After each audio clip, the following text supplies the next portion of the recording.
ધારાસભ્ય ચૈતર વસાવા પહોંચ્યા હતા ગાંધીનગર ગૌણ સેવા પસંદગી મંડળની ઓફિસે અને તેમના જે તેવરો હતા તે આકરા હતા, કેમ કે આદિવાસી વિદ્યાર્થીઓને આ જે સરકારી ભરતીમાં અન્યાય થઈ રહ્યો છે તેવા તેમના આરોપ છે।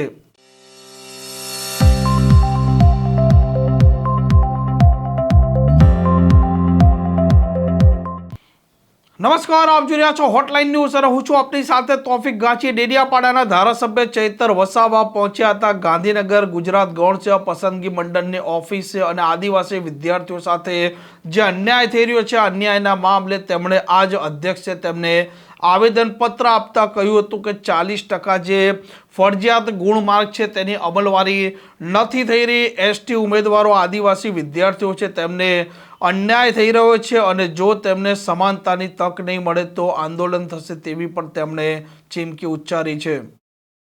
બેઠકો છે કે 15% અનામત એસટી માટે હોવી જોઈએ, 100 માં 15 બેઠકો એસટી માટે રિઝર્વેશન હોવી જોઈએ। તો હમણાં શું થાય છે, હમણાં જે 18/5/2023 નો ગૌણ સેવા પસંદગી મંડળે જે ગેજેટ બહાર પાડ્યું છે કે 40% લઘુત્તમ માર્ક્સ લાવવા ફરજિયાત 40%, જેના કારણે શું થાય છે કે આદિવાસીઓને જે અનામત મળી છે તો એના લીધે 40% માર્ક મતલબમાં ન આવે તો એ લોકોની સીટો ખાલી રહી જાય છે અને એના પર પછી બિન આદિવાસી ઉમેદવારો એની ભરતી થઈ જાય છે। તો અનામત તો શું છે કે આદિવાસીઓને પણ સમાન તક મળે એના માટે અનામત છે ને એ કોઈ ગુજરાત સરકાર કે કોઈ ગૌણ સેવા પસંદગી મંડળ લાગુ નહીં કરી શકે। એમણે લાગુ કરવાનું હોય તો એમણે જીપીએસસી યુપીએસસીમાં બી લાગુ કરવું જોઈએ, માત્ર વર્ગ 3માં કેમ? તો મોટે ભાગે એસટી લોકો વર્ગ 3ના જ અધિકારી કર્મચારી બનતા હોય છે અને એમને બધાને અપેક્ષા હોય છે અમારે એલઆરડી નથી, તલાટી નથી, બધામાં જ આ કટ ઓફના લીધે ઘણા સક્ષમ ઉમેદવારો રહી ગયા અને લેખિત પરીક્ષામાં કટ ઓફ રાખ્યું છે પાછું।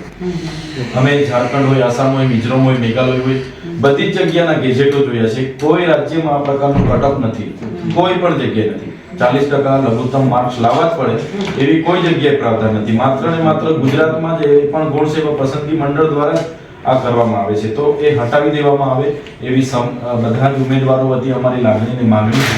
એટલે આપ શ્રી પણ સરકારમાં ધ્યાન દોરજો, એમને રજૂઆત કરજો કે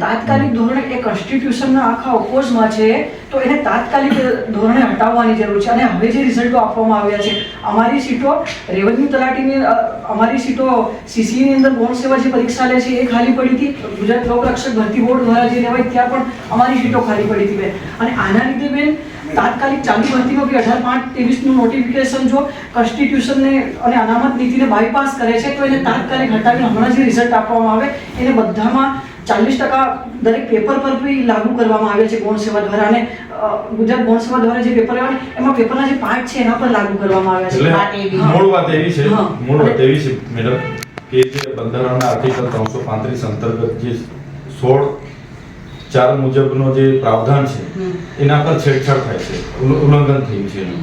એમાં કોઈ એવી જગ્યાએ ફિક્સ નથી કે ભાઈ તમે 40% લઘુત્તમ માર્ક્સ લાવો, 60-40 નો રેશિયો લાવો કે 40 લાવશો પછી તમને લાયકી ધોરણમાં અમે ગણીશું, એવી કોઈ જોગવાઈ નથી ને કોઈ રાજ્યમાં આવો કોઈ પ્રાવધાન નથી। માત્ર ગુજરાતમાં એ પણ વર્ગ 3 માટે લાગુ કર્યા છે અને વર્ગ 3 એ આદિવાસી હોય, એસટી હોય કે એસસી હોય એના માટે સારામાં સારી હમણાં પોલીસ ભરતી હોય, તલાટી ભરતી હોય, બધાને યાર લાયક એના માટે એક સારો વિકલ્પ છે ને એમાં માટે અટકાવવામાં આવે છે। એટલે એની રજૂઆત અમે કરવા માટે આવ્યા છે।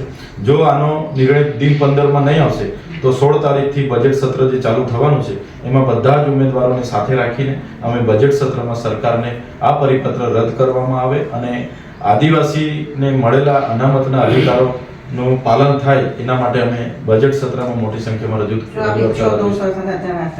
વાત કરી શકો છો। આ પ્રકારના સમાચાર માટે હોટલાઇન ન્યૂઝ ચેનલને લાઇક, શેર અને સબસ્ક્રાઇબ કરવાનું ભૂલતા નહીં। નમસ્કાર। આવા પ્રકારના વિડીયો તમને જોવા ગમતા હોય તો હોટલાઇન ન્યૂઝ ચેનલને લાઇક, શેર અને સબસ્ક્રાઇબ કરો।